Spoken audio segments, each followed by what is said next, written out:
Hi everyone, I'm Shaylin here with Reedsy. Welcome to part 4 of our editing series. We've already talked about assessing your manuscript, content and developmental editing, and line editing.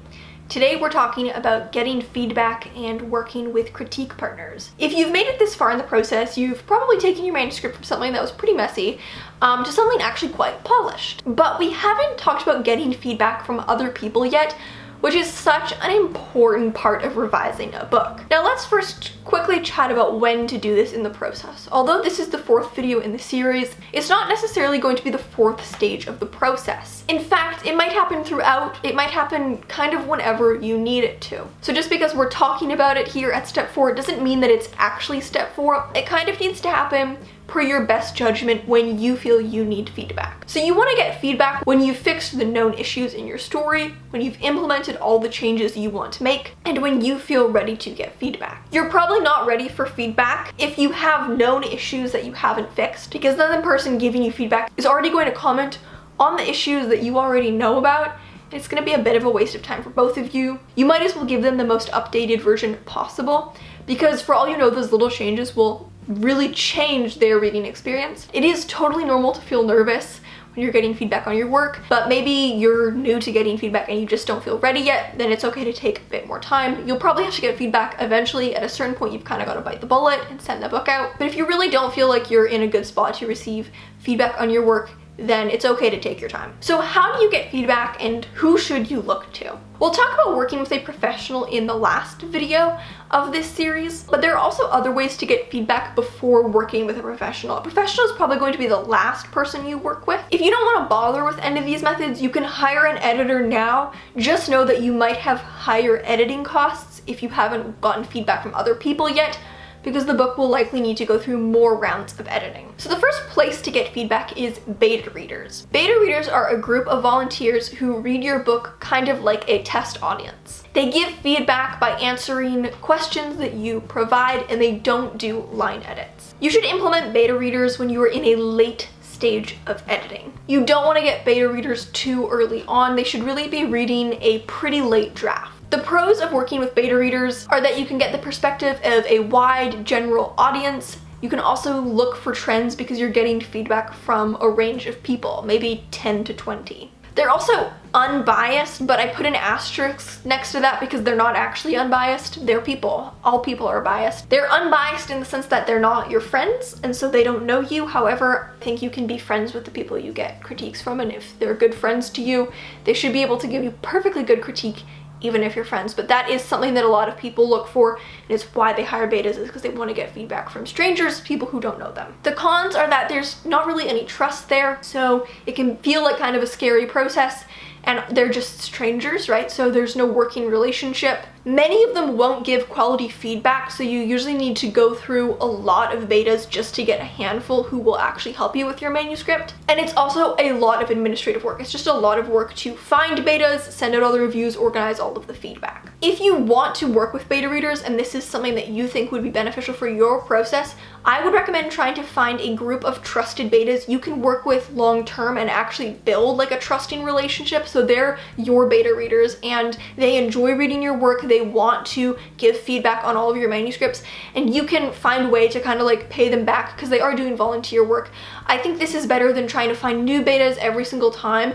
That can get really messy real quick. So try to find like a good group of trusted betas who can serve as your test audience for as long as they still want to keep doing that. The next option would be critique partners. A critique partner is a person that you exchange work with on an ongoing basis. How they give feedback will be worked out between you and your critique partner. This is a very personal relationship, so you figure out what will work for you, but typically they'll give you both content edits, so they'll give you a critique and their ideas on the content, and also edit the line level. You can get feedback from a critique partner at any stage as long as both people are okay with this. So if the two of you decide that you're comfortable editing first drafts, then that's totally okay. If you would prefer to edit later drafts, that's totally okay. Because it's a one-on-one relationship, it's really, really easy to customize the editing process based on what the two of you would find most beneficial. The pros of working with a critique partner is that you can develop a long-term trusting relationship.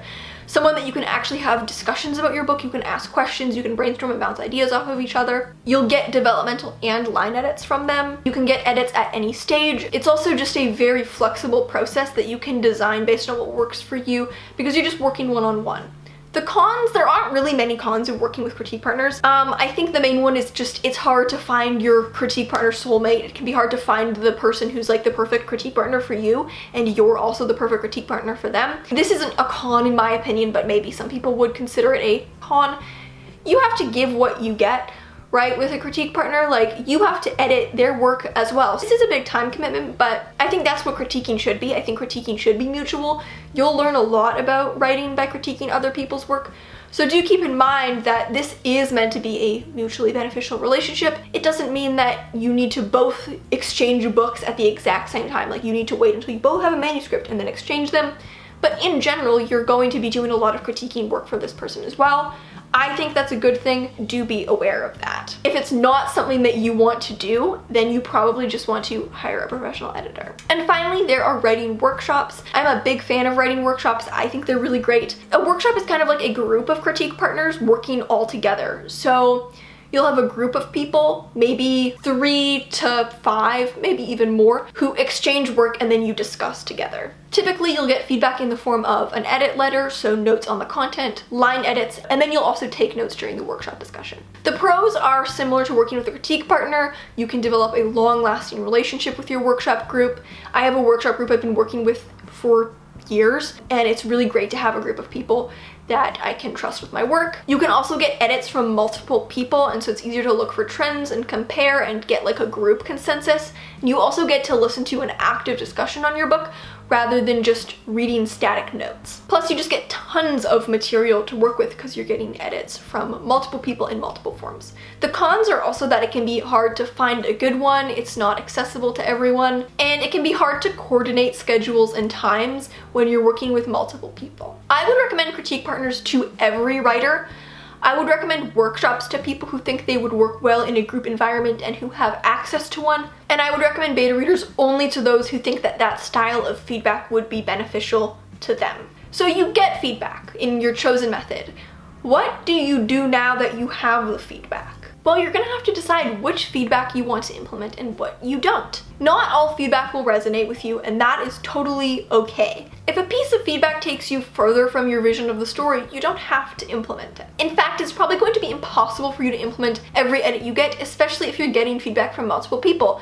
People will give you directly contradictory edits sometimes, so it's kind of impossible to implement all of it. The goal here isn't to implement as many edits as possible, it's to implement the edits that will make your book as good as possible. So let's talk about some good reasons to not implement an edit that you get. First is that you know you'll feel less happy with the finished product. If someone suggests to cut a scene, but you know that you'll just be unhappy with the book without that scene, that might be a good reason to keep the scene. You might not implement an edit if it doesn't feel accurate to your vision or goal, if it's based in the reader's personal taste and just doesn't align with yours, if it's symptomatic of another issue and you found another way to fix the problem. So for example, someone might suggest an edit. The real problem is that they actually didn't understand something in the book, which led them to giving you that edit. Does that make sense? So sometimes things like clarity issues can cause people to have more problems than are even present because they're misunderstanding what you were trying to say. So in that case, you don't have to necessarily take the edit they're suggesting.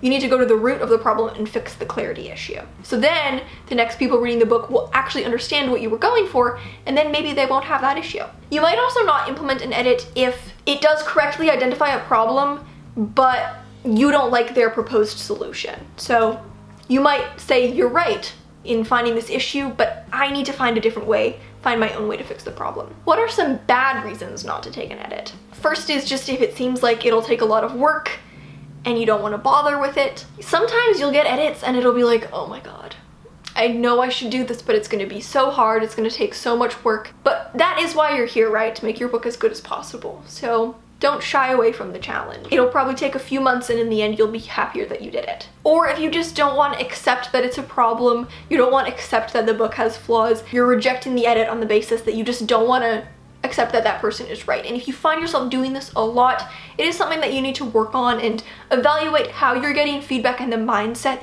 that you're going in with. Because it's going to be really hard to make your book as good as it can be if you're not really open to those suggestions. Know that there's a difference between you not effectively doing what you were trying to do with the book and people critiquing the execution so that you can do that thing effectively, versus you effectively doing what you were trying to do and people just not liking what you were trying to do.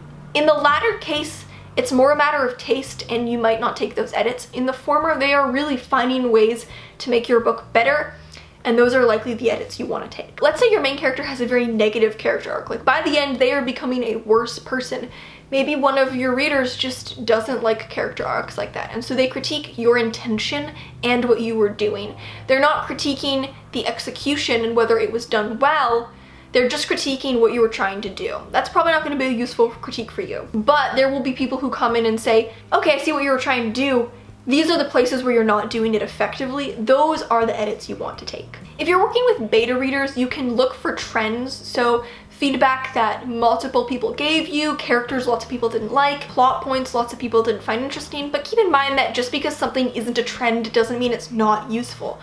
There might be one person out of 20 who picks up on an issue, but it might be something that actually really resonates with you and what you want from your book. Now what you have to do is you have to take all that feedback and you have to turn it into active solutions. Kind of like what we did back when we were developmentally editing. People will often identify issues, they won't always give you solutions, and sometimes they will suggest solutions, but the solutions aren't right for you. It's time to take all of the issues people found and translate them into actionable edits. So for example, let's say the issue is the pacing is too slow through Act 2. The solution would be to identify which scenes can be cut and identify which scenes may be too long and need to be streamlined to quicken the pace in individual scenes. The issue might be that the world building is too expository and dense.